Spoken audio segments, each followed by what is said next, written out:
अस्सलाम वालेकुम students, welcome to chemistry सीखो। हम लोग इस लेक्चर में डिस्कशन करेंगे इलेक्ट्रोनिगेटिविटी के बारे में। एक बहुत इंपॉर्टेंट प्रॉपर्टी होती है किसी भी एलिमेंट की, ठीक है ना, जो डिटरमाइन करती है कि उसका नेचर कैसा है किसी दूसरे एटम्स या किसी दूसरे एलिमेंट के कंपैरिजन में, ठीक है। तो इलेक्ट्रोनिगेटिविटी जो होती है ये टेंडेंसी होती है किसी भी एटम की, ठीक है ना। It is a tendency of an atom to attract shared pair of electron in a covalent bond, ठीक है। कोवेलेंट बॉन्ड का फॉर्मेशन हम जानते हैं कैसे होता है। कोवेलेंट बॉन्ड का फॉर्मेशन जब कोई दो नियर अबाउट नॉन मेटल्स जब आपस में रिएक्शन करते हैं तो जो बॉन्ड बनता है उस टाइम कोवेलेंट बॉन्ड का फॉर्मेशन होता है। और इस कोवेलेंट बॉन्ड ऑफ फॉर्मेशन में इलेक्ट्रॉन की शेयरिंग होती है। तो किसी भी एटम की टेंडेंसी जिसकी वजह से उस बॉन्ड के शेयर्ड इलेक्ट्रॉन को अपनी तरफ खींच ले, ठीक है, tendency of atom to attract, ठीक है ना, to attract share pair of electron towards itself is called electronegativity, ठीक है। इन जनरल हम लोग शॉर्ट में इसको EN से लिखते हैं, ठीक है ना। इसको रिप्रेजेंट किया जाता है या डिनोट किया जाता है, डिनोटेड बाय चाई। एक वर्ड इस्तेमाल होता है इस तरह से लंबा सा लिखा जाता है, इसको हम लोग पढ़ते हैं चाई, ठीक है। काई, चाई, जो भी आप प्रोनाउंसिएशन करना चाहे, वैसे इन जनरल चाई ही बोला जाता है, ठीक है। तो किसी भी एलिमेंट की वो किसी भी एटम की वो टेंडेंसी जिसकी वजह से वो शेयर्ड पेयर इलेक्ट्रॉन को अपनी तरफ पुल करे, ठीक है ना। ये एक रिलेटिव प्रॉपर्टी है, इसके बारे में समझना ज़रूरी है, ठीक है। रिलेटिव प्रॉपर्टी मतलब कि हम इसको इंडिविजुअली नहीं कर सकते, बल्कि हम जब तक किसी दूसरे से इसको रिलेट नहीं करेंगे तब तक हम इसके बारे में कोई भी इंफॉर्मेशन नहीं बता सकते। दूसरी इंपॉर्टेंट बात ये याद रखनी कि इलेक्ट्रोनिगेटिविटी जो होती है ये कांस्टेंट नहीं होती है, ठीक है, इज़ नॉट कांस्टेंट, ठीक है ना। कांस्टेंट नहीं होने का मतलब कि जैसे नहीं, जैसे फॉर एग्जांपल हमने कहा कि ये एक्स एलिमेंट है तो इसकी इलेक्ट्रोनिगेटिविटी 1 होगी तो होगी ही, हर जगह होगी, ऐसा नहीं है। मान लेते हैं कि एक्स एलिमेंट है, उसने कभी वाई से किया तो हो सकता हो 1 दे, हो सकता हो जेड से रिएक्शन किया तो हो सकता हो 2 हो, ठीक है। जैसे समझिए, जैसे मान लिया हमने कहा कि एक्स की 1 है तो हम इस तरह से अकेले नहीं कह सकते। ये एक्स और वाई आपस में जुड़ा, इस केस में इसकी 1 कहेंगे तो हम समझ सकते हैं, ठीक है। हो सकता है एक्स जेड से अगर जुड़ जाए तो इसकी 2 हो जाए या 1.5 हो जाए, ठीक है। तो चेंज हो सकती है, ये कांस्टेंट वैल्यू नहीं है, ठीक है ना। मतलब इसको हम मेजर भी नहीं कर सकते, ये नॉन मेजरेबल क्वांटिटी है, ठीक है ना। इसको मेजर करना पॉसिबल नहीं है, लेकिन मेजर करना पॉसिबल नहीं है, लेकिन कुछ साइंटिस्ट ने एक अप्रोच दी, ठीक है, जिसमें एक बहुत फेमस अप्रोच है जिसको हम लोग बोलते हैं पाउलिंग स्केल। तो लाइनस पाउलिंग नाम के एक साइंटिस्ट थे, उन्होंने ये स्केल दी थी जिसकी वजह से, जिसके मेथड से यूज़ करके हम लोग किसी भी चीज़ की इलेक्ट्रोनिगेटिविटी इन जनरल निकाल सकते हैं, ठीक है ना। तो पाउलिंग स्केल किसने दिया था? लाइनस पाउलिंग नाम के एक साइंटिस्ट थे, ठीक है। तो इसको देख लेते हैं हम लोग। तो ये जो इनका फार्मूला था वो क्या था कि chi A minus chi B equals to 0.208 under root E AB minus under root EAA multiplied EB और B, ठीक है। ये एक उन्होंने फार्मूला दिया था जिसके बेसिस पे हम लोग कैलकुलेट कर सकते हैं किसी भी चीज़ की इलेक्ट्रोनिगेटिविटी। अब यहाँ पर जो चाई ए है वो इलेक्ट्रोनिगेटिविटी ऑफ ए एटम है, ठीक है, और ये इलेक्ट्रोनिगेटिविटी ऑफ बी है। उसके बाद जो EAB है, this is the bond energy, ठीक है ना। ये बॉन्ड एनर्जी है AB के बीच में, ठीक है, बॉन्ड एनर्जी ऑफ AB। ये वाली जो है ये बॉन्ड एनर्जी है AA के बीच में, ठीक है, और ये वाली जो है ये बॉन्ड एनर्जी है आपकी BB के बीच में, ठीक है ना। कैसे समझिए इसको, जैसे AB कोई कंपाउंड है, ठीक है, तो यहाँ जो बॉन्ड बन रहा है इसकी कुछ ना कुछ एनर्जी होगी, उसकी जो वैल्यू होगी वो यहाँ पर पुट की जाएगी, ठीक है। जब A और A आपस में कंबाइन करेगा तो उसमें जो एनर्जी होगी वो यहाँ पर पुट की जाती है, और जो B और B आपस में जब बॉन्ड होता है तो इस केस में जो बॉन्ड एनर्जी होती है वो यहाँ पर पुट की जाती है। तो इस तरह से हम लोग कंपेयर करके इलेक्ट्रोनिगेटिविटी को कैलकुलेट कर सकते हैं, ठीक है ना। लेकिन बहुत रिलायबल मेथड नहीं, क्योंकि ये हर एक दूसरे एटम के साथ चेंज होती रहती है, ठीक है। तो एक पाउलिंग स्केल का यूज़ किया जाता है। इसके साथ ही एक और स्केल है जो कि थोड़ी सी इससे आसान है, जिसको हम लोग बोलते हैं म्यूलिकन स्केल, ठीक है ना। ये भी एक अप्रॉक्सीमेशन स्केल है, एक्यूरेटली नहीं बता सकती लेकिन प्रिसाइसली मतलब एक एक्यूरेट वैल्यू तक पहुंच सकती है, ठीक है। तो म्यूलिकन स्केल में एक म्यूलिकन साइंटिस्ट थे, उन्होंने ये बताया था कि इलेक्ट्रोनिगेटिविटी जो होती है वो basically is an average, average of ionization enthalpy and electron affinity, मतलब आयनाइजेशन एंथैल्पी और इलेक्ट्रॉन एफिनिटी का एवरेज होती है, ठीक है। तो electronegativity is equals to ionization energy plus electron affinity upon 2, या इसी चीज़ को हम लोग ऐसे भी लिख सकते हैं कि electronegativity is equals to ionization enthalpy plus minus of electron gain energy upon 2। तो दोनों फार्मूलाज का हम यूज़ कर सकते हैं, ठीक है। तो एवरेज जो होता है आयनाइजेशन एंथैल्पी और एफिनिटी का, इलेक्ट्रॉन एफिनिटी का, उसको हम लोग इलेक्ट्रोनेगेटिविटी बोल सकते हैं, ठीक है। तो electronegativity is very important property, किसी बहुत अच्छी, बहुत मतलब इम्पॉर्टेंट और बहुत यूज़फुल प्रॉपर्टी होती है कि किसी भी बॉन्ड वगैरह के बारे में अगर हमको इन्फॉर्मेशन निकालनी हो तो इन मैथमेटिकल टर्म्स, ठीक है ना। तो कुछ इम्पॉर्टेंट इलेक्ट्रोनेगेटिविटी है जिनको याद करने में आसानी होनी चाहिए, इसलिए कि इनसे क्वेश्चंस कभी कभी पुट किए जाते हैं। जैसे फॉर एग्जांपल हाइड्रोजन हो गया, हमारा कार्बन हो गया, नाइट्रोजन हो गया, ऑक्सीजन हो गया, फ्लोरीन हो गया, ठीक है, या फिर ब्रोमीन हो गया, या फिर क्लोरीन, या फिर आयोडीन, इन सब के थोड़ा इम्पॉर्टेंट होती है, ठीक है ना।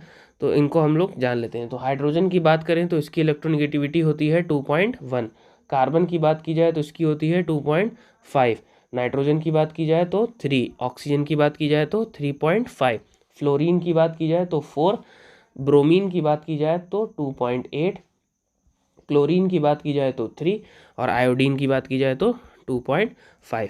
ये जनरल इलेक्ट्रोनेगेटिविटी सबकी उनकी वैल्यूज़ है। तो ये वैल्यूज़ को याद करने में फ़ायदा होता है क्योंकि इनसे रिलेटेड क्वेश्चंस कभी कभी आते हैं। ये याद रखना है कि पूरे पीरियोडिक टेबल में सबसे मैक्सिमम जो इलेक्ट्रोनेगेटिविटी अभी तक मिली है या कैलकुलेटेड है वो है फ्लोरीन की, ठीक है ना। फ्लोरीन की सबसे मैक्सिमम होती है, इससे ऊपर कोई एलिमेंट नहीं होता, ठीक है।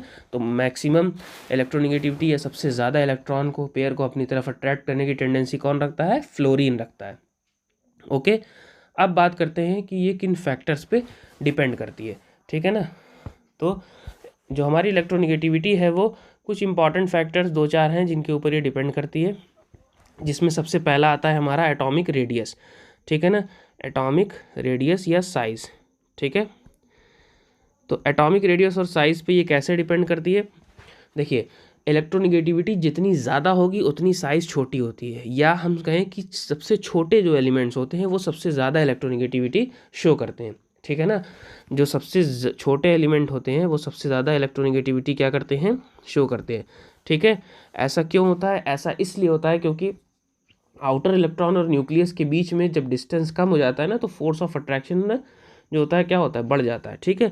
तो जैसे मान लिया हमारे पास ये छोटी साइज़ का है, इधर कोई इलेक्ट्रॉन दिख रहा है, तो ये इलेक्ट्रॉन तो पुल हो ही रहा है, इसको भी ये पुल करने लगता है ईजिली, इसीलिए इनकी इलेक्ट्रोनेगेटिविटी क्या होती है? हाई हो जाती है, ठीक है ना। इसके बाद जो दूसरा फैक्टर जो इलेक्ट्रोनेगेटिविटी को इफेक्ट करता है वो है हमारा न्यूक्लियर चार्ज, यानी न्यूक्लियस के ऊपर का चार्ज, जिसको हम लोग लिखते हैं किससे? NC से, ठीक है। तो न्यूक्लियर चार्ज जो है, जितना ज़्यादा न्यूक्लियर चार्ज होगा उतना ज़्यादा न्यूक्लियस और इलेक्ट्रॉन के बीच का इंटरेक्शन होगा, दोनों में अट्रैक्शन बढ़ जाएगा। फोर्स ऑफ अट्रैक्शन जब बढ़ेगा तो जाहिर सी बात है कि हमारी इलेक्ट्रोनेगेटिविटी क्या होगी? इंक्रीज़ कर जाएगी। तो न्यूक्लियर चार्ज जितना ज़्यादा उतना ज़्यादा इलेक्ट्रोनेगेटिविटी होगा, मतलब ये दोनों एक दूसरे के डायरेक्टली प्रोपोर्शनल हैं, ठीक है ना। मतलब न्यूक्लियर चार्ज बढ़ाते जाइए, इलेक्ट्रोनेगेटिविटी क्या होगी? हमारी बढ़ती जाएगी, ठीक है। देन इसके बाद हमारा जो तीसरा आता है वो है चार्ज ऑन कैटायन, ठीक है ना। चार्ज ऑफ कैटायन, कैटायन का चार्ज कैसे इफेक्ट करता है इसको समझते हैं। देखिए, जैसे जितना ज़्यादा चार्ज होगा किसी भी कैटायन पर, जैसे एग्जांपल के तौर पे हमारे पास एक X आयन है जिस पे प्लस चार्ज है, एक है X2+ का, ठीक है। तो इसके पास ज़्यादा इलेक्ट्रॉन की कमी है, इसके पास कम इलेक्ट्रॉन, मतलब इसके पास एक इलेक्ट्रॉन कम है, इसके पास 2 इलेक्ट्रॉन। तो इसको इलेक्ट्रॉन ज़्यादा चाहिए, तो ऑब्वियस बात है ये ज़्यादा अट्रैक्ट करेगा, तो इसकी इलेक्ट्रोनेगेटिविटी ज़्यादा हो जाएगी, ठीक है, कंपैरिजन टू ये। इसका बहुत अच्छा एग्जांपल हो सकता है Cu+ और Cu2+। कौन ज़्यादा इलेक्ट्रोनेगेटिविटी शो करेगा? तो हमारे Cu2+ की इलेक्ट्रोनेगेटिविटी ज़्यादा होगी। ऐसे ही आयरन की बात की जाए तो Fe2+ और Fe3+ दो आयन्स मिलते हैं, एक फेरस आयन होता है, एक फेरिक आयन होता है, इसको फेरस बोलते हैं, ठीक है, और इसको क्या बोलते हैं? फेरिक बोलते हैं। तो ये जो होता है ज़्यादा इलेक्ट्रोनेगेटिव होगा क्योंकि इसके पास इलेक्ट्रॉन की कमी ज़्यादा है, ठीक है ना। तो ये 3 फैक्टर जो हैं इलेक्ट्रोनेगेटिविटी को इफ़ेक्ट करते हैं, ठीक है। अब अगर हम ट्रेंड्स की बात करें पीरियोडिक टेबल में, तो हम एज़ यूजुअल जैसा हम पहले से पढ़ते हुए आए हैं, दो तरह के ट्रेंड्स फॉलो होते हैं, एक पीरियड्स के अराउंड और दूसरा हमारा ग्रुप्स के अराउंड, ठीक है ना। तो पहले पीरियड्स की बात करें यानी left to right in the periodic table अगर हम जाते हैं तो हम नोटिस करते हैं क्या कि Z बढ़ रहा है। Z का मतलब एटॉमिक नंबर बढ़ रहा है। एटॉमिक नंबर बढ़ रहा है तो इलेक्ट्रोनिगेटिविटी क्या होगी, बढ़ती जाएगी, ठीक है ना। क्योंकि जब एटॉमिक नंबर बढ़ता है तो साथ साथ हमारा न्यूक्लियर चार्ज भी बढ़ता है। न्यूक्लियर चार्ज बढ़ता है तो इलेक्ट्रोनिगेटिविटी क्या होती है, बढ़ती जाती है, ठीक है। ग्रुप्स की बात करें तो हम टॉप से बॉटम की तरफ आते हैं, ठीक है। टॉप से बॉटम आने पर क्या होता है, नंबर ऑफ़ शेल्स बढ़ते हैं, ठीक है। नंबर ऑफ़ शेल्स बढ़ने का मतलब साइज़ बढ़ती है, और जब साइज़ बढ़ेगी तो इलेक्ट्रोनिगेटिविटी क्या होती है, डिक्रीज़ करती जाती है। तो ये हमारा था जनरल ट्रेंड्स, ठीक है ना। तो इस तरह से पीरियोडिक टेबल में इलेक्ट्रोनिगेटिविटी चेंज होती है, ठीक है। तो अगर हम left to right of the periodic table यानी इधर की तरफ जाए तो हमको इलेक्ट्रोनिगेटिविटी इंक्रीज़ होती दिखेगी, अगर हम नीचे की तरफ जाएँ तो इलेक्ट्रोनिगेटिविटी हमको डिक्रीज़ होती हुई दिखाई देगी, ठीक है। अब इनके कुछ एप्लीकेशंस के बारे में बात करें। देखिए, एक पहले ही इन्फॉर्मेशन दे देते हैं कि एप्लीकेशंस इलेक्ट्रोनिगेटिविटी की बहुत ज़्यादा है। थ्रू आउट केमिस्ट्री हर जगह पर इलेक्ट्रोनिगेटिविटी की एप्लीकेशन होती है। तो कुछ जनरल एप्लीकेशंस हम लोग पढ़ लेते हैं, ठीक है। जैसे जनरल एप्लीकेशन में एक फर्स्ट हम लेते हैं नॉन मेटालिक कैरेक्टर या मेटालिक कैरेक्टर, ठीक है। मेटालिक या फिर नॉन मेटालिक कैरेक्टर। तो इलेक्ट्रोनिगेटिविटी जितनी ज़्यादा होती है, ठीक है ना, इलेक्ट्रोनिगेटिविटी जितनी इंक्रीज़ करेगी उतना मेटालिक कैरेक्टर घटता जाता है। मेटालिक कैरेक्टर क्या होता है, घटता जाता है, या नॉन मेटालिक कैरेक्टर क्या होता है, इंक्रीज़ करता जाता है, ठीक है ना। मतलब इलेक्ट्रोनिगेटिविटी जितनी ज़्यादा होगी उतना नॉन मेटालिक कैरेक्टर ज़्यादा होगा, ठीक है। या फिर अगर हम बात करें पोलैरिटी की, ठीक है ना, पोलैरिटी ऑफ बॉन्ड की, ठीक है। पोलैरिटी मतलब पोलैरिटी ऑफ बॉन्ड की। तो हमारे पास ए और बी स्पीशीज़ है, ठीक है। मान लेते हैं कि ए इलेक्ट्रोनिगेटिविटी ऑफ ए जो है इक्वल है इलेक्ट्रोनिगेटिविटी ऑफ बी के। तो इस केस में इलेक्ट्रॉन्स जो होंगे बीचों बीच होंगे तो ये नॉन पोलर बॉन्ड क्रिएट कर लेगा, ठीक है ना। एक ऐसा बॉन्ड क्रिएट करेगा नॉन पोलर बॉन्ड। लेकिन यही अगर हम मान लें कि बी की इलेक्ट्रोनिगेटिविटी ज़्यादा हो रही है ए से, ठीक है, तो इसका मतलब इसके पास ज़्यादा टेंडेंसी इलेक्ट्रॉन को पुल करने की, तो ये इलेक्ट्रॉन को अपनी तरफ खींच लेगा। जब ये इलेक्ट्रॉन को अपनी तरफ खींच लेगा तो इसकी डेंसिटी क्या होगी, इलेक्ट्रॉन की बढ़ जाएगी, जिससे इस पर निगेटिव चार्ज आ जाएगा स्लाइटली, और इससे इस पर स्लाइटली पॉजिटिव चार्ज आ जाएगा। तो ये एक पोलैरिटी क्रिएट करती है, ठीक है ना। ये जनरल एप्लीकेशंस है, ठीक है। इसके अलावा बहुत सारे जैसे आयनिक कैरेक्टर है, और इसके बाद हमारा बॉन्ड की कैरेक्टरिस्टिक है, मेटालिक कैरेक्टरिस्टिक्स है, ठीक है। बहुत सारी चीज़ों में इनकी एप्लीकेशंस होती हैं। तो through out the course of study हम लोग एक एक एप्लीकेशंस अगर बीच बीच में आती रहती हैं जहाँ पर वो डिस्कशन हो जाता है। तो ये था हमारा इलेक्ट्रोनिगेटिविटी पे पूरा लेक्चर। कोई क्वेश्चन हो, कोई डाउट हो तो कमेंट सेक्शन का ज़रूर यूज़ कीजिए। Thank you.